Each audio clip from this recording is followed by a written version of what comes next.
Okay, welcome back to the channel. Tonight we're going to be talking about cravings versus hunger, how to kind of control it, and what are good methods, bad methods, and what works for you.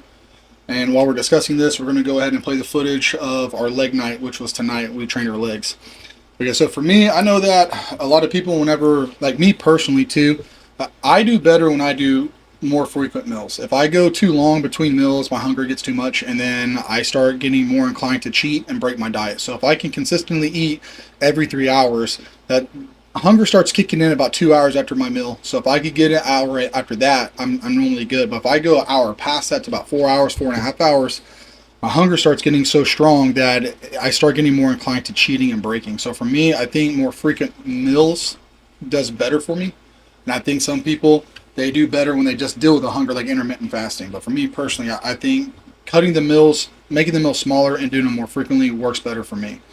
What What do you guys think? For me, I have to intermittent fast because if I start eating anything in the evening, it's all downhill after that for me. So I have to cut it off at night or eat a bunch of things. I've always, not always, but I've typically done the same thing as you, like done the meals more frequent throughout the day. But lately, the past like 2 months or so, I cut it back to where I'm only doing like 4 meals throughout the day. So my first meal, same as usual, and then my second meal, instead of doing like 3 meals at work, I took those three smaller meals, put them into one meal, and I eat that around my lunchtime.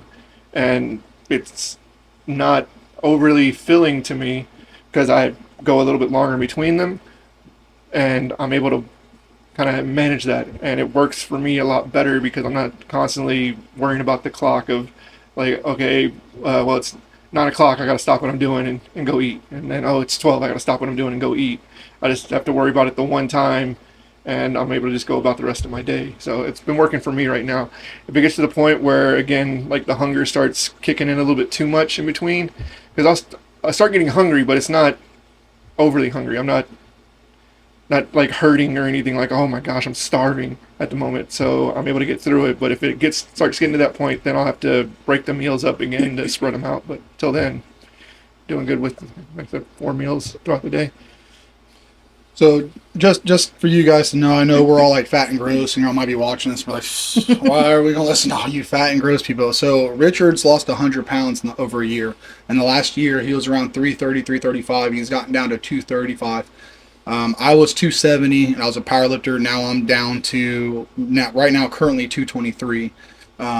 You've had your weight Always been fluctuation, perfect, right? Right. right? And then you're actually, this is Jen, and Jen is actually Just getting started. just getting started. Do you have any experience in dieting or training? I know you've been to the gym and worked out before. You're ex-military. You served and stuff like that. You're a retired veteran.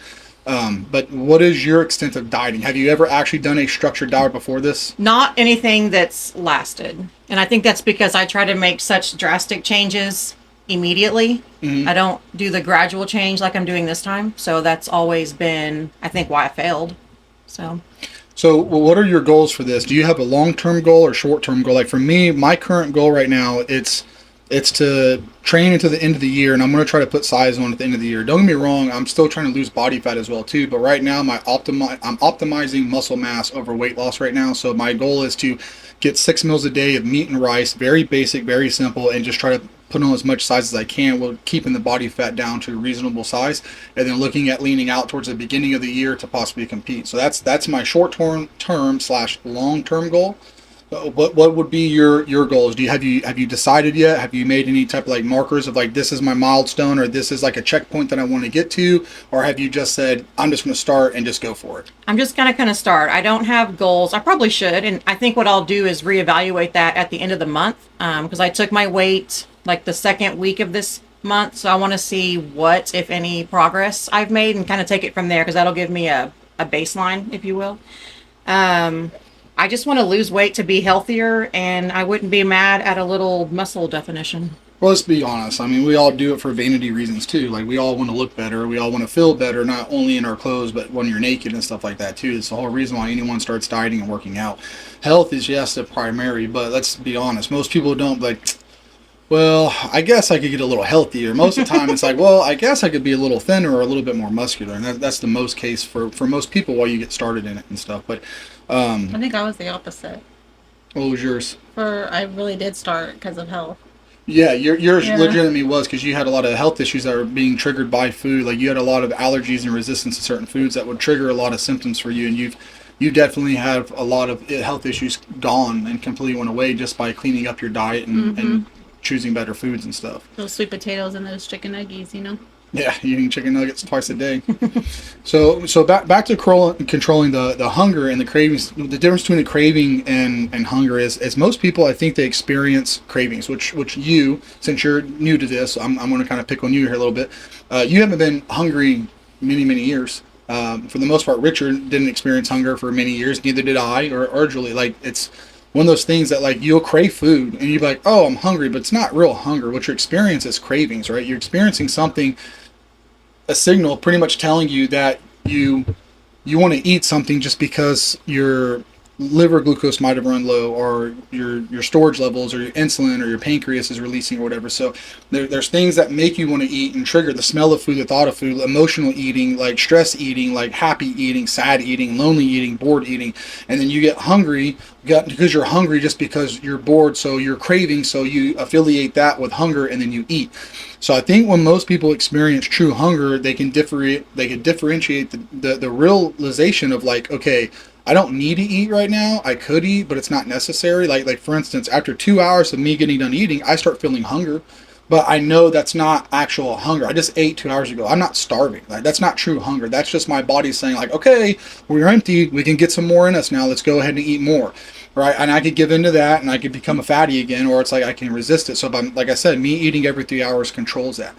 Some people they need to do more snacks, or they need to do like high fibrous, gassy foods that causes bloating. Like another trick some people do is they eat very high fibrous vegetables and grains, which causes bloating, like brown rice and um, oatmeal and stuff like that, beans, and that ferments in the stomach, causes massive bloating, which causes stress on the belly, which causes you to feel like you're full, but you're just really gassy.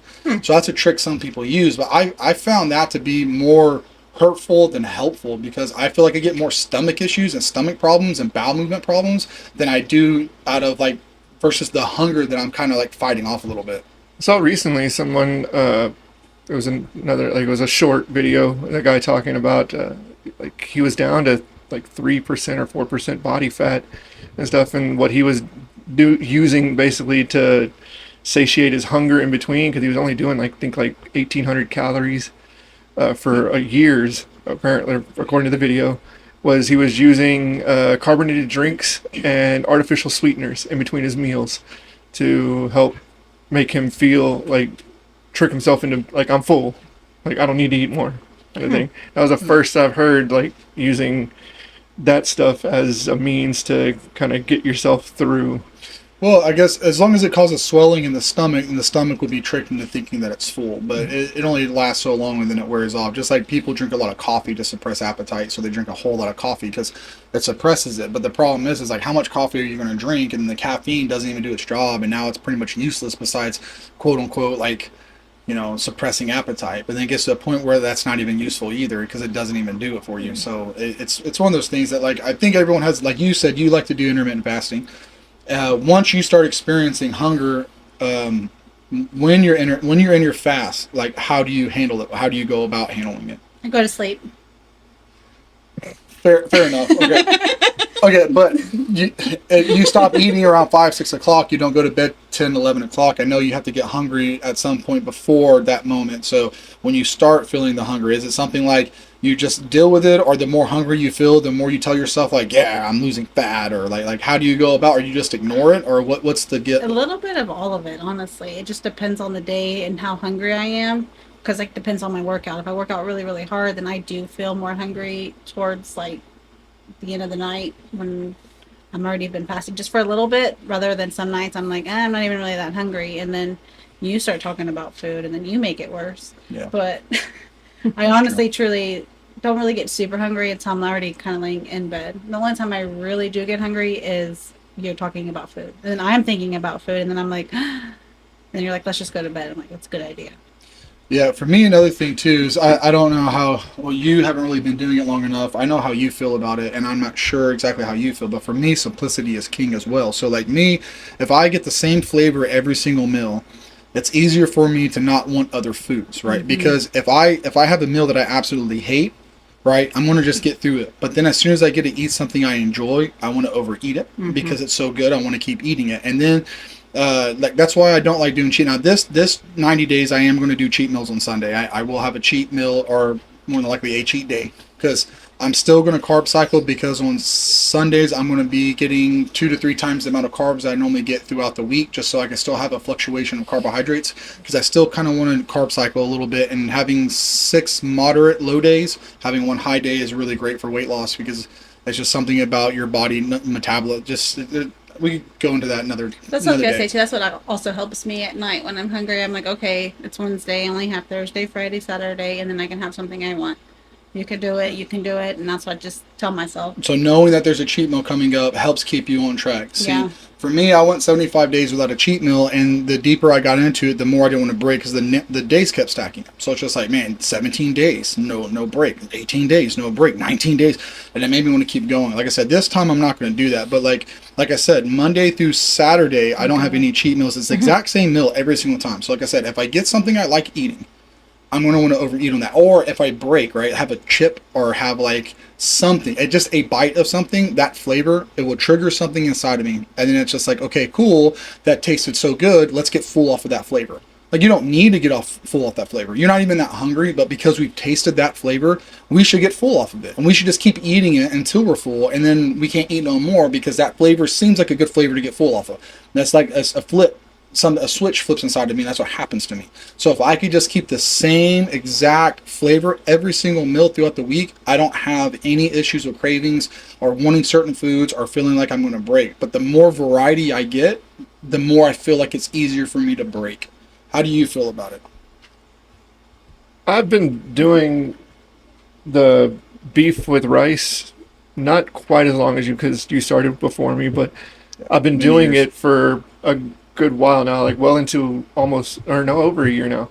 Uh, and I just enjoy it. Like we've tried with me doing other things like chicken and pork and things like that, and it's like I don't care for those meals as much. Like I'll do them for a little bit, and then once I get tired of it and it becomes a battle to eat, then I'll just start eating less and less of it until I'm eventually just like, you know what? I'm just gonna go get something else because I don't want this.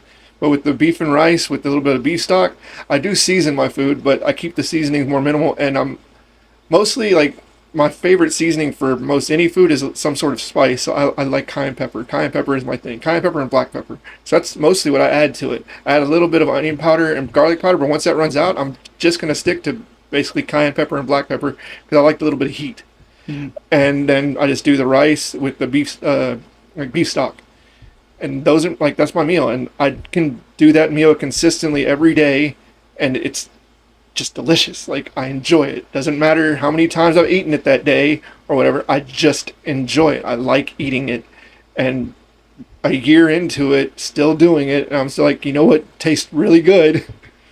Ground meat, rice, and vegan beef stock. Like Yeah. I enjoy. So it's kind of Enjoy the on the meal. lines of how I am. Like, you find a flavor you like that you can repetitively eat throughout the day, and then just kind of stick to almost that one flavor. Basically, is what you're saying. Yeah, like if I try to change it up, and every now and then I think like, okay, maybe I might do like chicken or whatever, like bring the calories down a little more with chicken or something like that. But then I think about it as like, I'm gonna buy chicken, I'm gonna make the chicken, I'm gonna get through one meal and be like, okay, this isn't so bad, and then meal two, I'm gonna be like, hate meal it. three, I'm like, And I hate it you know here. what? I'm gonna go buy some ground meat. Let me tell you, when I was doing the boiled chicken and rice, I actually started. I started calculating how many total meals I had left for the time. Right? It's just like, okay, I'm doing 3 meals a day. I got 4 weeks left, so 3 times. And I started adding up. It's like, oh my god, I gotta eat this X amount of more times. Oh, I hated the boiled chicken and brown rice. It was the absolute worst. Speaking of lousy meals, so the way that we have Jen starting off is we're not throwing her in a deep hard diet. So what we're doing is we're reducing the variety of her food. So we started her off with 6 meals a day, and 2 meals are structured meals. The other 4 are whatever she wants. So she's eating at times. At 6, 9, noon, 3, and 6 is when she eats. And 9. And 9. 9 a.m. and 9 p.m. are her 2 structured meals. The other 4 meals are fun meals, whatever she wants. But I told her, just make better choices. And if you want something sweet, have fruit, have some sugar-free Jello, something like that. If you need something savory, try to pick something that either has, like either more fat, less carbs, or more carbs, less fat, and just try to make better choices overall. And she's been doing that. And then what we're gonna do is we're gonna take those 2 meals, and eventually we're gonna turn that into 3 meals. And then eventually we're going to turn that into 4 meals. And then we're going to start structuring those meals a little bit tighter until eventually we get to the point where we weed out all the food. And now she didn't dive into it, because your biggest issue is when you started a diet or a program, you jumped in head first and you're like, I'm going to do this. And then this is how it goes for everybody. And you never heard me say this before, but you're going to laugh, because it goes like this. I'm going to start on Monday. I'm hungry on Tuesday. I'm miserable on Wednesday. Thursday, I'm just like, yeah, I think I'm done. Friday, you're like, screw it. I'm over this. I'll start over again on Monday. And then Saturday, Sunday, you go, I'm going to eat as much as I possibly can this weekend, because this is it. This is the last day I'm going to be able to do this, because I'm going to be on my diet Monday. The Monday hits, you do it all over again. Right? Because people, they don't know how to ease into a diet. And if you've never done it before, the worst thing you could do is just jump in the deep end. Now, some people, they swim, they don't sink. That's very few. The majority of people, they sink like a stone. Oh, I'll sink by like Tuesday. Right. Yeah. So what we're doing with her, so we're going to slowly weed out all the bad choices and slowly replace them with better choices by structuring 2 meals and then 3 meals and the 4. And so it's like, okay, I get to enjoy this meal, and then now I got to eat this sucky meal. That's okay, because my next meal, I get to have fun. And also what we're doing is on her actual structured meals, they're larger portions of like chicken and beef and sweet potatoes and rice. And the reason being is I want her to eat a lot of that regardless if she's hungry or not. I tell her, eat it all. I don't care if you're hungry or not, get it all down, because that's going to make you less hungry for your next fun meal. So you're going to eat less on your next fun meal, which will make you eat less on the next fun meal, which will make you eat less till the end of the day. Oh, so yeah. that I way, eat way less than I was Right. eating before with that chicken breakfast. And then knowing that at the end of the day, you have another large meal coming up, you're like, well, I don't want to overeat on this meal, because it's going to be very hard to get this meal down. So it's teaching you to control and restrain and make better choices to accommodate the meal to come and the meal after. And this is an easy way that we can transition you into your diet. And then this is an easy way that we can help you understand craving versus hunger and controlling appetite and choice making and stuff like that. And I say this all the time, you don't have to go on a super hardcore religious strict diet like I do, or like Richard does. Not that Richard really goes on these super hard. He diets. You diet. I mean, you lost 100 pounds in a year. That's fantastic. But you've never done a hard, gritty, nasty, like strict diet like I have. But you haven't need to. There's no reason for it. You've done amazing without it. You've done amazing without it. You're going to do amazing without it. You don't need to go to those extremes. Oh. Yeah, you don't have to go to those extremes to see great results. Like you can ease your way into it, and just by making simple choices over what you're doing. Like, something is better than nothing, but the best diet, the best program, the best anything that you can do is the one you can stick to, and you can stick to the longest. So that's what we're going to do. We're going to find the one, like Julia likes intermittent fasting. She likes having a little bit of freedom with her diet with the intermittent fasting, so she does that. You enjoy kind of changing your meals up but sticking to the same, and you don't really tell me what you do on your diets, but I know you do a lot of beef, and I know that you add seasonings and different things, but I know you switch it up a little bit here and there. Yeah. Me, I just like straight across the board the same. Yeah, my dinners fluctuate some, like, just depending on how I feel in that particular time when I go to the store. Sometimes I'll do seafood of some sort, like either fish or shrimp or something like that, and other times I'll keep it like a beef meal or thing. I don't really ever do chicken meals for like my last meal, but like, yeah, chicken's just not. It's just not one of those ones Not that your jam. I want to eat on a consistent basis. So for you're doing beef and you're doing chicken. Which one's your more preferred, the beef or the chicken? Probably the beef. Yeah, normally red meat's the more enjoyable for most people and stuff Yeah. like that. I like my chicken nuggets. I don't know what y'all talking about. Well, chicken nuggets, sure, but like just plain baked chicken or plain like pan fried or boiled chicken. Mm-mm. I mean, I'll say, like, I did do for a little bit or whatever. I was doing Those protein the nuggets? yeah, like the Good Ones nuggets or whatever. Real good. One good, yeah, whatever. Something like that. Yeah, like got the lots of 19-gram protein Trying. chicken nugget things, Mhm. or whatever. I did those for a little bit, so I have done chicken, I should say, or whatever. I forgot about those, but it's just in a grand scheme of things or whatever. Like I typically, for me, the dinner meals I have tend to lean more towards like some sort of seafood. Oh yeah, see, Whether that's another good option too. Seafood. That's another good yeah, option. whether I do like salmon or shrimp grits. or Yeah, like I've done tuna steaks before, but yeah, it's just however Yeah. it goes. Yeah, that's another thing too. Shrimp and grits. That's a meal that we could throw in there at some point for you too, and stuff like Just that. got to teach So- me how to make the shrimp. Yeah, I could teach you how to cook. I've been Like the cooking for. secrets. I've been dieting for many years. I've been cooking for a long time, so I could teach you if you want to oven, bake it, grill it, smoke it. You let me know, and I can teach you however which way you want to do it and stuff. And apparently, I need to buy an air fryer. Yes. Yeah, you can get the shrimp from the store or whatever. They're already cooked. All you gotta do is That's true. thaw them out. Oh, What we used to do back in the day was I Seasoning. would take my rice. I would take the pre-cooked shrimp that were already shelled and tailed. I would throw them in the microwave for maybe like a minute, and then when I went to go cook my rice, I would just dump them in my rice and let them boil with my rice the rest of the way. So I'd take them from frozen to defrosted, and then I would cook with my rice, and I get that flavor. And I was I gonna add some say, peppers in there. microwaved shrimp. Doesn't that sound good? Yeah, well, it was just to keep the. It was But just I got to you, defrost just to- them. yeah. It was just to defrost Yeah. them because I wanted the rice to cook. If you have a bunch of ice cube shrimp in there, it's not going to Yeah. cook right. I like everything. shrimp when it comes to like potatoes and like corn and stuff like that. Yeah, also like crawfish crawfish. and snow crab and everything else.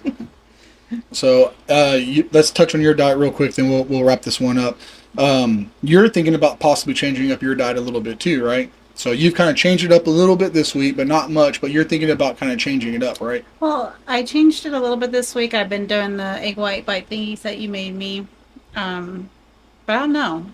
I'm losing weight right now, so I'm like, do I really want to change it? I wouldn't. If it's working, there's no reason to change it. Don't Right. don't fix what's not broken. Keep it going. My biggest mistake is I always jump the gun with a lot Oh, of I things. know. I can stick to a diet like no other, but when it comes to training, I program hop. Right. I and like unless I have a structured program for a purpose, like powerlifting and hopefully one day a bodybuilding competition, I can stick to it. But other than that, when I'm just in there to train, I program hop, but like there's something could be working. I'm just like, I'm bored of it. I got to change it. And that's what I do. So I got to stop doing that. Like I said, this whole next 90 days is just sticking to the basics. This is day 3, sticking to the basics, keeping it simple, keeping it stupid simple, at least for me. Thank God, because I'm barely surviving the simple workout. Yeah, this is stupid simple compared to a lot of the stuff I've done before in the past and everything. But all right, well, I think we're going to end it right here. Is there anything anyone else wants to add or say? Or Good. okay, all right. Well, hey guys, thanks for watching, and we'll see you guys next time.